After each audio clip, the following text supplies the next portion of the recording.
আস্থা যেন কোনো অবস্থাতে না হারায় সেটা দিকেও কমিশনকে খেয়াল রাখতে হবে। যদি কোনো অবস্থাতেই তার আস্থা হারিয়ে ফেলে, কোনো দল কানা হয়ে যায়, কোনো দলের প্রতি ঝুঁকে পড়ে, তাহলে তাদেরকে অবশ্যই জবাব দিতে হবে। জনগণ অবশ্যই তাদের বিচার করবে। সংস্কার খুবই প্রয়োজন। এখন সংস্কার না করা পর্যন্ত নির্বাচন করা ঠিক না। এখন সংস্কার একটা সময় দিতে হবে, এখন সময়ের জন্য কী পরিমাণের সময়, আমরা একটা সময় দিয়েছি 13 বছর, হয়তো কম বেশি আর হতে পারে,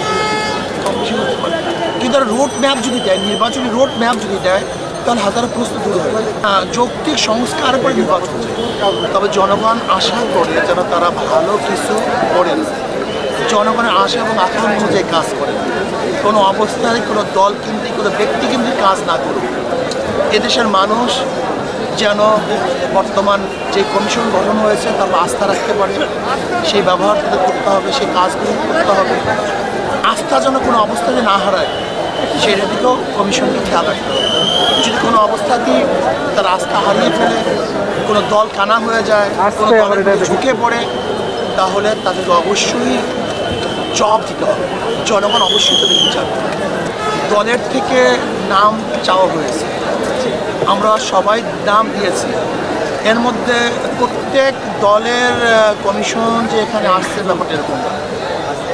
এর মধ্যে সিলেকশন হয়েছে, হয়তো বা সবাইকে দেওয়া সম্ভব হয়নি, কিন্তু আমরা বুঝবো যে যেই কমিশন আসছে বর্তমানে, তার জন্য মানুষকে একটা নিরপেক্ষ গ্রহণযোগ্য নির্বাচন উপহার দেন, এবং তারা যেন পিআর সিস্টেম নির্বাচন উপহার দেন। বাংলাদেশের মানুষকে পিআর সিস্টেম নির্বাচন যদি উপহার দেন, তাহলে আমি মনে করি হাজারো সমস্যার সমাধান হবে।